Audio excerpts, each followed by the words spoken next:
Hello, welcome to another video. I am as the Hebrew Hybrid. I'm standing right side of this Ollies bargain outlet on the corner of Central and Ridge right here in the middle of the Badlands of Wichita, Kansas. Ollies is a pretty good store to shop at if you're into collected editions of comic book series and action figures at closeout prices. A couple months back, I was lucky enough to pick up a gem. This book, The Golden Age Wonder Woman Omnibus Volume 3. Let's check this out. And here we are with the book, The Golden Age Wonder Woman Omnibus Volume 3. Picked it up at Ollies for $35, and the retail price is $125 US. This was definitely something I could not pass up, especially since I'm a big fan of DC Comics. Wonder Woman was created by William Moulton Marsden and debuted in All-Star Comics number 8, December of 1941. Now this is Volume 3 of the Omnibus, so the first appearance of Wonder Woman is not in here, but these are still the early Golden Age adventures of Wonder Woman. And just like every single comic book character, they have their own special supporting cast.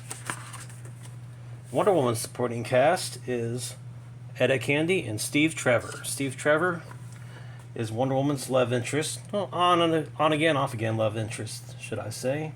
This particular omnibus contains Sensation Comics number 49 to 69, Comic Cavalcade numbers 14 through 22, and Wonder Woman numbers 16 through 25. As we see here, we are starting off with Sensation Comics number 49. And the colors are definitely very good. They took a lot of time restoring not only the original artwork, but also redoing all the colors. Because colors back in the old golden and silver age wasn't all that great. Sometimes the colors would be outside the lines, wasn't lining up all that right. You know, they do the best they can. This particular omnibus was released back in November of 2019. Every superhero has a supporting cast of characters, and one of Wonder Woman's supporting cast is Steve Trevor. He was a military intelligence officer and pilot who crashed his plane and washed ashore on Paradise Island, also known as Themyscira. Every major superhero has a supporting cast of characters, and one of Wonder Woman's supporting cast of characters is Steve Trevor. As we all know, in Wonder Woman's origin story, he was a military intelligence officer and pilot who crashed his plane and washed ashore on Paradise Island, also called Themyscira. Steve Trevor would, for the next several decades, have a complicated on-again, off-again romantic relationship with Wonder Woman. Another major supporting character in Wonder Woman's continuity is Etta Candy. She was introduced in Sensation Comics number 2 as a short, plus-sized redhead who has a very loyal friendship to Wonder Woman and would also prove herself to be a very valuable ally. Here we have Comic Cavalcade number 19. As the story progresses, Wonder Woman travels back to Themyscira and meets up with her mother.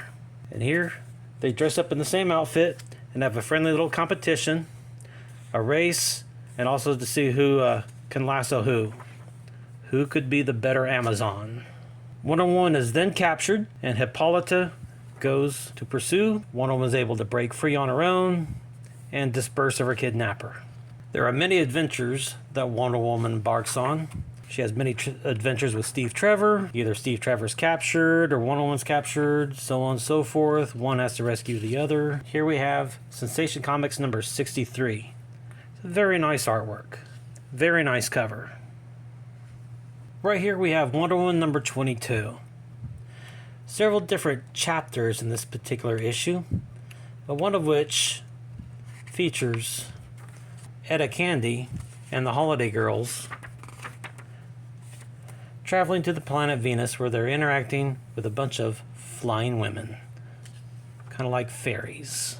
Here we have Diana Prince doing a super quick change to become Wonder Woman in order to catch this falling blonde. This falling blonde ends up boarding a ship Wonder Woman has to save the falling ship. Huh. Sensation Comics number 65. First page, Wonder Woman knocking out a polar bear. Not very humane if you ask me. Right here in Wonder Woman number 16, we are introduced to a villain named King Pluto. Oddly enough, he is from the planet Pluto. He comes to Earth and kidnaps one of the women that's part of Etta Candy's group called the Holiday Girls.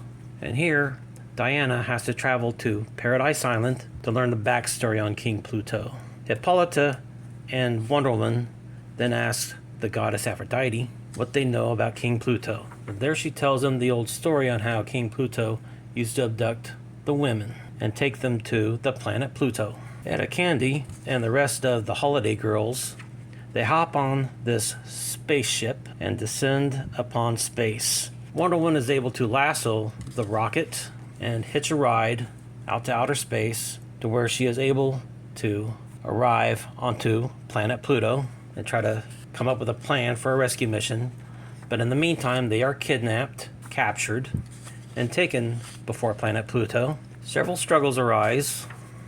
Diana eventually breaks free, and King Pluto pursues her. Diana then commandeers one of King Pluto's magic horses that are able to travel through space and travel back to Earth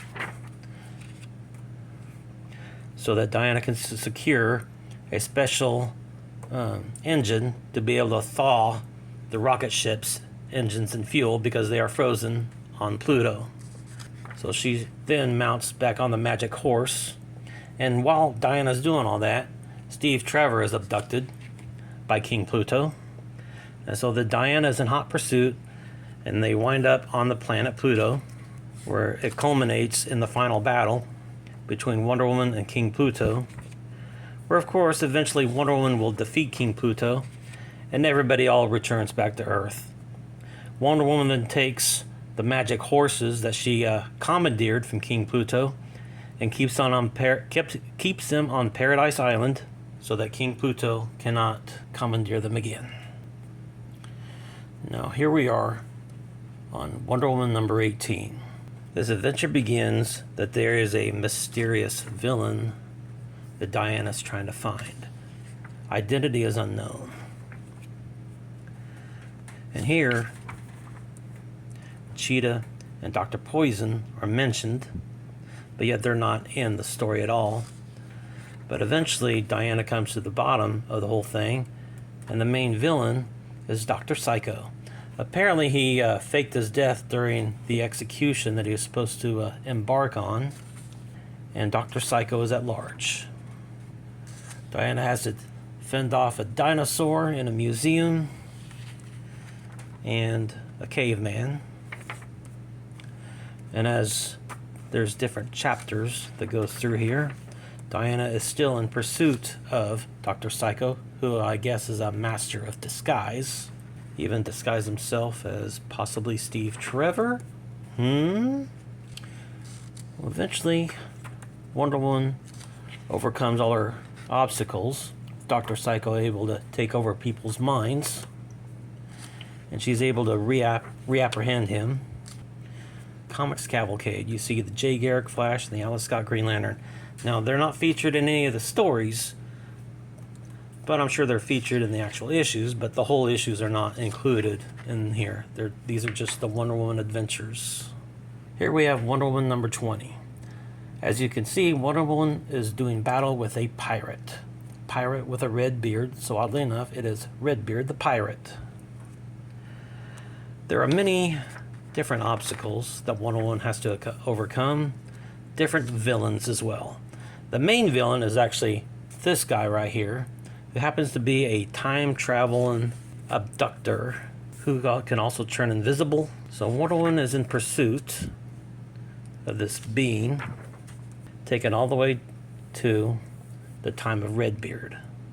This monster kidnaps several people. Wonder Woman is in pursuit, and they eventually arrive into the time of Julius Caesar. So you have Wonder Woman, Redbeard the Pirate, going to the times of the Roman Empire and doing battle. They get captured, escape. As you can see here, 101 is captured again. She's turned into a slave. She's trying to help row the sailing ship. But she eventually breaks free. Does the final battle with the Roman army. Sets everybody free. That's the end of the story. I've looked up online to see if this omnibus is still available, see if it's still affordable from some retailers, and I've seen it range from $50 to $100 depending on who you find it with. It's a pretty decent book. I'm glad I got it when I did. See 101 Etta Candy playing tennis. It's pretty funny.